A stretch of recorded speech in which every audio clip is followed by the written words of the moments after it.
funky.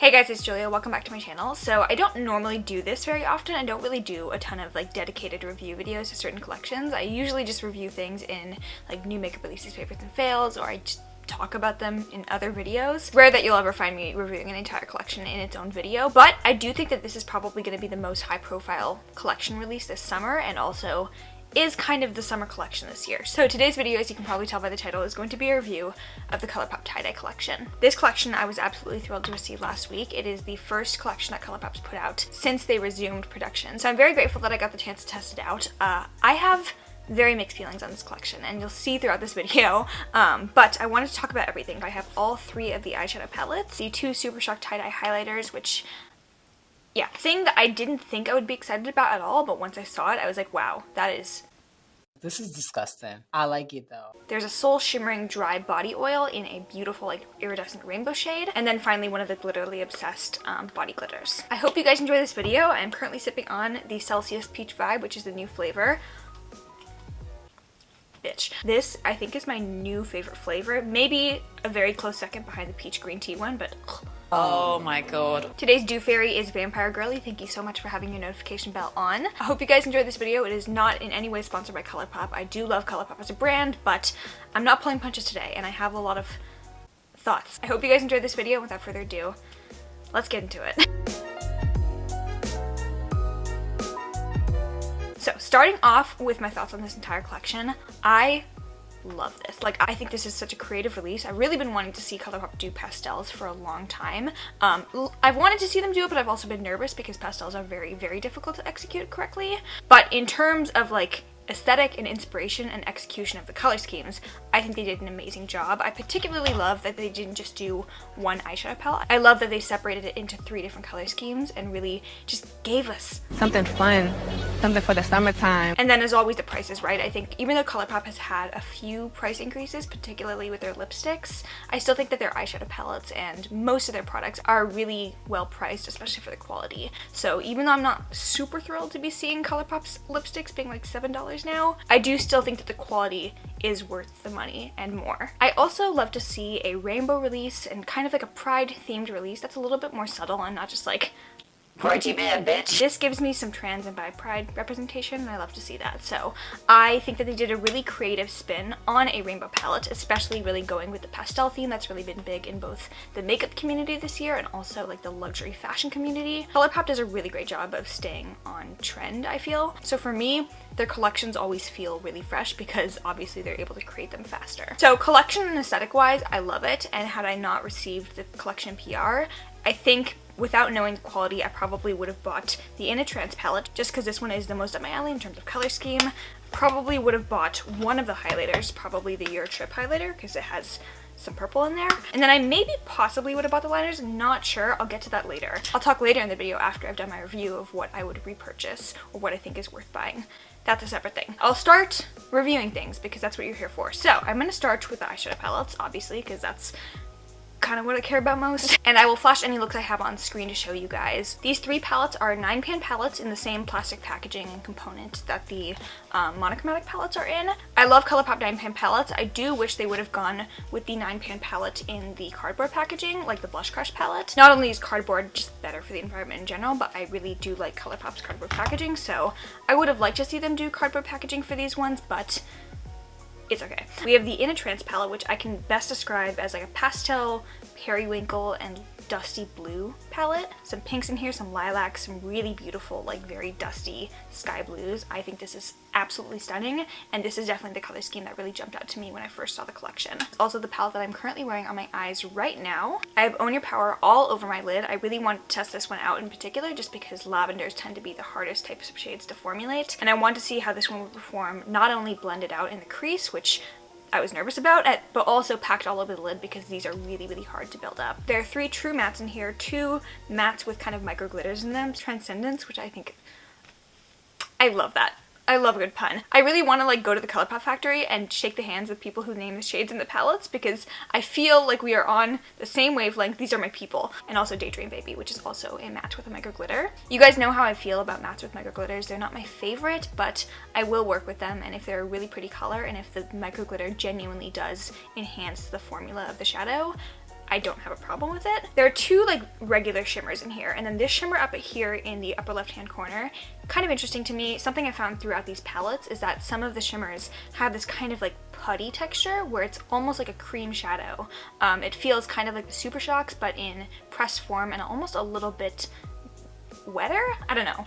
It's really just kind of like a sheer base with the glitter and the kind of shift in it, which I think could be interesting, but if you're wanting like a white shimmer with blue throughout it, this is not that. It's more of a sheer duochrome wash. And then of course in the middle there's a pressed glitter because ColourPop loves doing that. My stance on pressed glitters is that obviously I would prefer that they not be in the palette just because I feel like A, they're not always the most user-friendly, and B, sometimes they're just put in there unnecessarily, but it won't stop me from getting a palette if I really like the rest of the palette. So this glitter is kind of like a more dimensional version of this shade. It's got a kind of blue iridescent flip, and I have it packed all over my inner corner along with this shade. Overall of the three palettes, this one was my favorite, not only in terms of color scheme, but also quality. I was really nervous about the formula. I will say these are definitely true pastels. So unlike the Sugar Pill Fun Size palette, which I had a lot of people asking me to compare to this collection, these are semi-pastels in that I feel like they can show up as kind of like pastel hues on the eyes, but they don't have a strong white base. They have a more colorful pigmented base. So they show up just brighter in general, and you really don't have to work as hard.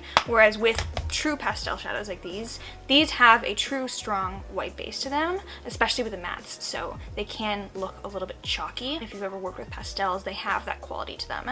These can be a little bit more difficult to build up in terms of color just because they are true pastels, but I found that this palette in particular performed the best. So this palette is my favorite of the three. It's the one that I would probably repurchase out of the entire collection, and I think this 8 out of 10? Yeah, that's fair. The Aura and Out palette. This is the palette that I was most surprised by. I think this is a color scheme that I've never seen before. I think this is kind of what I wanted the Huda Beauty Neon Green Obsessions to be. I feel like it's kind of like a similar vibe, but you kind of get the mix of like lime greens and Tiffany blues in there. I think this is a very interesting color scheme. It's also my least favorite of the three. I did an eye look with this one that I posted on Instagram, so I liked how the eye look ended up coming out. It was just such a bitch to get there. Similarly to the Inner Trance palette, in here there are 3 true matte shades, 2 kind of mattes with micro glitters, 2 true shimmers, one of those weird kind of putty shimmers. I have a video of this one just being kind of pushed around the pan. That's what good pretty sounds like. And then of course one more pressed glitter, but this one isn't quite as like dimensional as the one in a trance. It's just more of a small, flaky, finely milled glitter rather than a chunky one. She is not chunky. For some reason, even though these types of shades are so much more difficult to formulate and get right, I felt like these ones were just not great. I just had a legitimately hard time building up these shadows. And so while I did like the kind of end result of the eye look, it just wasn't the best to get there. My least favorite shade in here is the shade here called Eurovision. This is not a good yellow. Pastel yellows in general, not very easy to formulate, but especially because the Aha Honey palette has kind of a pastel or a more pastel take on some yellows in here, I felt like they would at least do a decent job. And even with the addition of the micro glitter, this is just, it's so chalky. It's very, very strong in terms of its white base. It blends away into nothing, so the only way to get this one to show up is to pack it onto your eyes and then pretty much not blend it. I like these 3 shades here, these kind of Tiffany blue shades. And then my favorite shade in the palette, which is this kind of like lime green shade down here called Healing Heart. Beautiful, absolutely stunning, but I have a kind of similar shade in the Just My Luck palette right in the middle. I just didn't love this palette, especially the pressed glitter in here. I don't like this type of pressed glitter where it's not, if I'm going to go to the trouble of using a pressed glitter, I want it to be dimensional and punchy and beautiful, and this didn't really give me that. So, I hate to say it, I really do, but this is my least favorite of the 3. I'm sorry to this man. And last but not least, we have the Miss Bliss palette.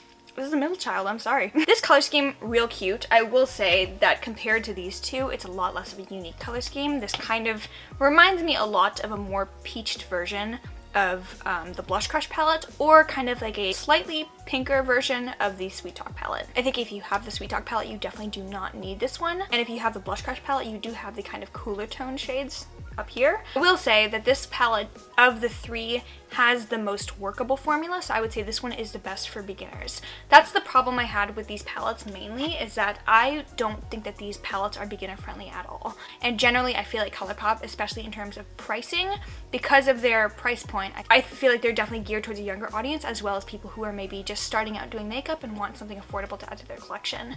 I just don't think that these palettes are necessarily going to be that, because these palettes for me were frustrating to use sometimes. The mattes in here don't really have that pastel formula because they're not really true pastels, they're just kind of pink peachy shades. Overall, I like this palette. The pressed glitter in here is kind of an in-between of the pressed glitter in the Aura and Out and the In a Trance palette, where it's not like the super fine shitty pressed glitter that I hate in the Aura and Out, but it's also not quite as chunk as the In a Trance palette, so it's kind of in the middle. It gives you a nice dimension, and I think it's pretty in the palette. I like it. I would give this one like a 7.5 out of 10. While it wouldn't be something that I would have bought on my own, I do think it's an overall good quality palette. I like these two.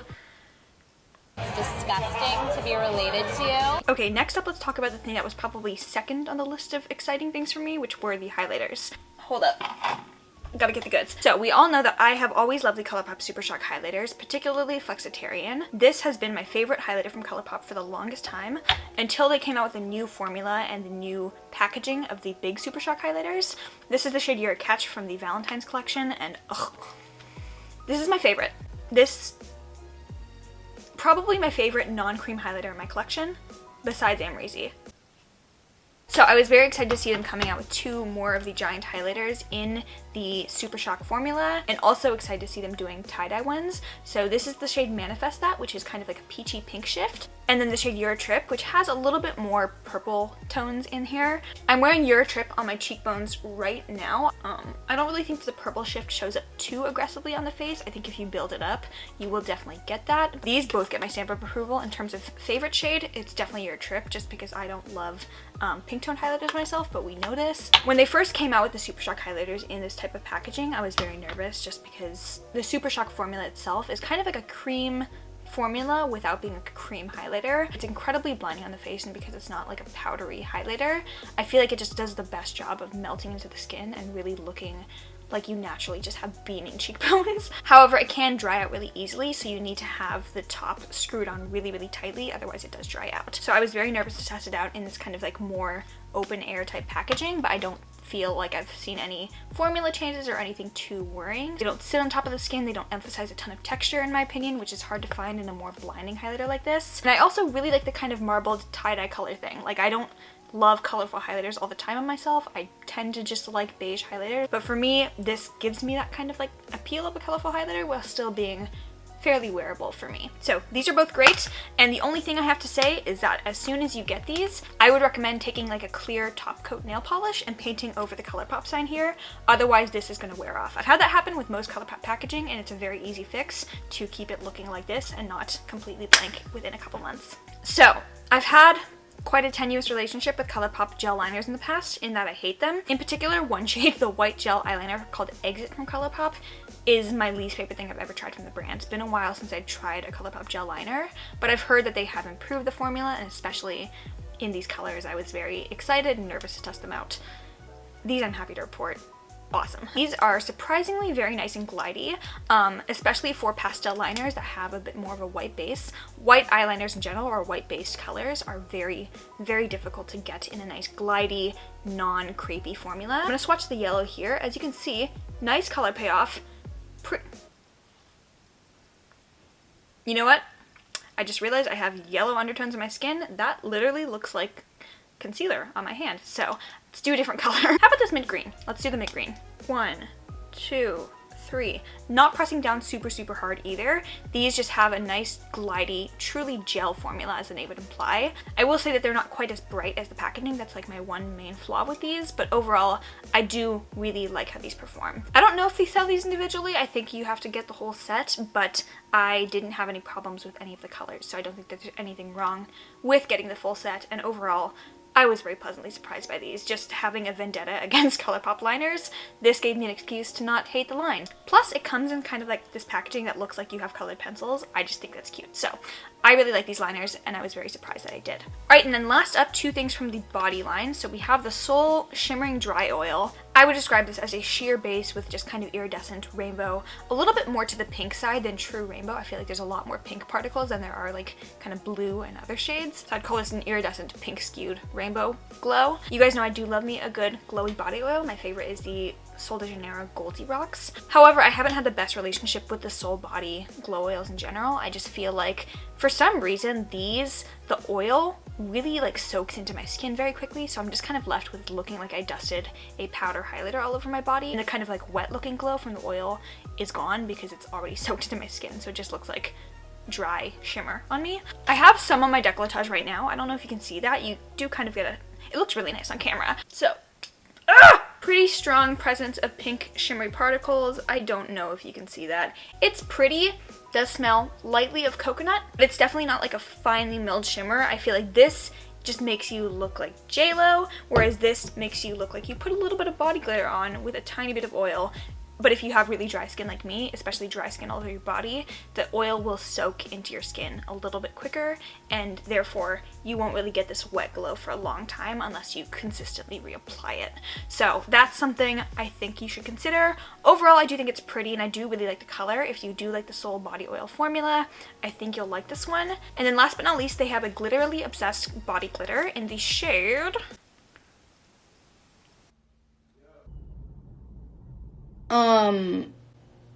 Glam Rock. These body glitters are chunky. I would definitely advocate for getting these ones over the Lemonhead LA ones because we don't support Lemonhead LA. I still have my glitter from the Sailor Moon collection in the shade Moon Prism Power. This I think is probably my favorite glitterly obsessed gel that they've ever come out with, but I will say I am not somebody who raves often enough to own multiple glitters. So the reason I had it in a box for most of the entire video is because I haven't used it and I don't want to. I'm gonna pop this one into a giveaway in the future, probably for 40,000. So get me there and I will put this one in the giveaway. But I think it's going to be the same formula as the other glitters. Overall, I like it. Definitely don't use it on your eyes. That's not safe. They are really pretty, but they are very chunky. You do want to be very careful with how you remove them, and please don't wash them down the drain. Please. We don't need more glitter in the ocean. Thank you. Alright guys, that is it. That is my review of the entire ColourPop tie-dye collection. I had very mixed thoughts on this entire collection, particularly with the palettes. Overall, I would still say that this is a very exciting release. I think they did an overall good job with the collection. To conclude the video, the things I think are worth purchasing, I think of the 3 palettes, In a Trance is my favorite. The liners get my stamp of approval, and the Super Shock highlighters, of course, get my stamp of approval. In particular, Your Trip. This is just my favorite. That's the entire collection. I hope you guys enjoyed this video. If you did, please give a thumbs up. Make sure you are subscribed down below. Follow me on Instagram, Twitter, and TikTok. If you want to be crowned Dew Fairy of the Week or of the Hot Girl Summer, hit your bell notification and comment a bell emoji with your regular comment. Don't just comment the regular bell emoji, just work it in there somewhere. Be creative. I am going to try and upload this video the day after I film it, so I'm going to be editing the entire day today. I'm so sorry, editing Julia. Drink up the Celsius right now. And if you made it to the very end of this video, you get the bonus meme. I love you very much. Stay groovy. Bye.